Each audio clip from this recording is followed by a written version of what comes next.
Good morning. We are extremely pleased that you're here. It is good to come together for the purpose of co-creating. Do you agree? Yes. You do. You are knowing what you are wanting? Yes. Are you enjoying the expansion of your desire? Yes. Yes, the answer is yes. Do I love contrast? Oh, give me all of it that I can stand. You like focusing? Yes. That's really what your thought process is about, isn't it?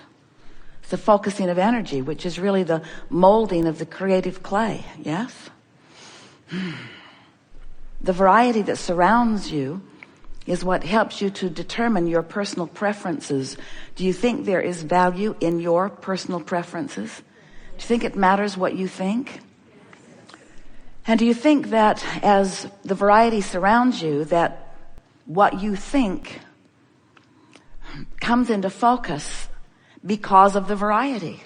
In other words, could you come to any clear personal conclusions about what you prefer? Could you make a decision if there weren't choices? And can you tell by the way you feel which choices appeal to you most? And do you know why you have a feeling response? Do you know why some things feel like a good idea and some things feel like not such a good idea? Do you know why red flags go up when you hear certain people say certain things? Or do you know why you feel uneasy when you come across some thoughts while you feel open and exhilarated when you come across others? Do you understand why? Why you have these feeling responses? It's all part of your awareness of how you're molding the clay. But do you understand what the emotional process, what is that guidance? It is guidance. What's that guidance that emotions are giving to you? What's it all about? What's being compared to what? Why do some things feel not good and some things feel good? Is it simply because your selfish nature is being satisfied with some and you're being put out with others? That's not it. How does anyone make a decision about anything? We don't know. We're going home. Well, the reason that we start here in this sort of strong, quizzical place is because we think it is of value for you. And the sooner you get to this place of understanding what your guidance system is about, then the more effectively you can use your guidance system, yes? You are more than you see here in these physical bodies. But what you see here matters. It's important. It's important to you, and it's important to all of us.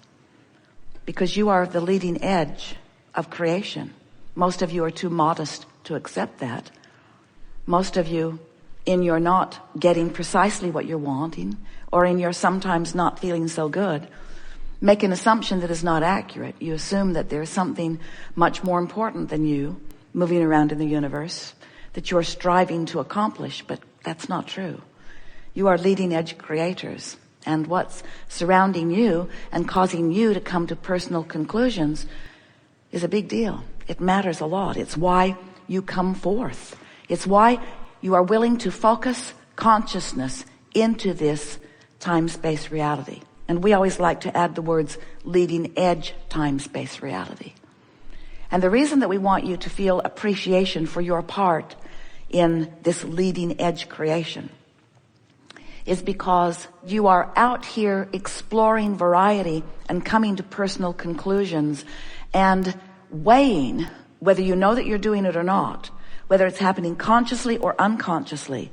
You are weighing this new decision that you have come to against the for sure solid source-based conclusions that you've come to before. It's like moving forward and finding a basis or a platform that is accurate, that is law-based, that works, that is love-based. And then evaluating the new things that come to you against that standard. And when you pay attention a little bit, you'll begin to understand that to a person, you are loved and adored. by that non-physical energy who is aware of you. And if you will stop applying your varied and bogus version of grief and unworthiness and hatred and any of those emotions that you've picked up along your physical trail from your attention to unwanted things, you will allow yourself that what often feels too subtle for those like you and Esther, but eventually becomes the richness and the fullness of this non-physical energy that is juncturing with you in your now, in your now, in your now, in your now, in your now, in your now, in your now, in your now. You are not alone, and you never have been. And you're not on your own, and you never have been. You are supported, and we use that word carefully because we are wanting you to understand that it's not support that's coming to you out of your need. It is support that is coming to you out of your desire. But in your need, you deprive yourself of it. And in your alignment, you allow it. And it's the thing that humans have been complaining about nearly from the beginning of time, and certainly from the beginning of their beginning to understand the way they connect into non-physical. Because it feels wrong to you. It feels like it's not your human nature. It is the nature of the beast that you watch, but it doesn't seem to be the human nature. You've trained it out of yourselves, and you would be well to let it go. And it goes like this. I support those who are in need, and I train them to be needy in order to get support. But then the only support they can get is from the physical experience. They deprive themselves of the true grid, you see. There's plenty who will come to support you in your neediness. And you can beat the drum of your neediness, and there will be many who will be there. And they will feel virtuous and valiant in their offering to you their support. But the support that you're really looking for is the support that comes from inside the vortex. And it comes to you when you finally accept the perfection of your being, the juncture of the physical and the non-physical, the eternalness of your being, the never-endedness of that which is you, the love of that which is source. And it's ever, ever, ever offering to you. But you got to receive the love. You got to let it in. You've got to find a way of being a vibrational match to it. And for many of you, you're probably going to hurt really bad until you can't stand to hurt before you do that. But you don't need to let it get to that point. You can let it in anytime you decide to. You just got to find the willingness to do that. You have an emotional feedback that's letting you know right here, right now, based upon what you're thinking, what you're giving your attention to, what's activated within you. What is the activation of me right now in my physical body in relationship to the huge activation of who I am, the whole activation of who I am, the ongoing activation of who I am, the source energy activation of who I am, the God force activation of who I am, the true me and who I have become through all that I've lived. I wasn't before I came into this body, but it became more as a result of me being in that body, that leading edge, furthest, most expanded version of source energy me. I'm getting feedback right here, right now. So when I focus upon something and I say, I really don't like that, in my awareness that I don't like it, I am sending a rocket of what I do like, and that rocket is received by the larger part of me. Some time ago, we wrote a book. Best title ever given to a book, Ask and It Is Given, because it speaks so clearly to how it works for you. When life causes you to know what you don't want, it causes you to ask for what you do want. And when you ask, it's given. It's given in its vibrational fullness. And you have emotional feedback that lets you know it has been given. And if you're feeling positive emotion in the moment, then it means to you it has been given and you're up to speed with it, and the manifestation of it is soon on the hills. But if it has been given, and it has, and you're feeling negative emotion about it, that means it has been given, but you are for now, based upon your pattern of thought, based upon your habit of thought, based upon the beliefs that you have worked so hard to maintain and hold. That feeling that you hold means that it's been given, but you're not letting it in. You're not letting yourself be the vibrational match to it. So negative emotion, in very clear terms, we'll give you a quotable quote here, is Awareness of self-deprivation. This negative emotion that I feel right now is my indicator that I'm depriving myself of something important to me. The reason it's important is because I've become more.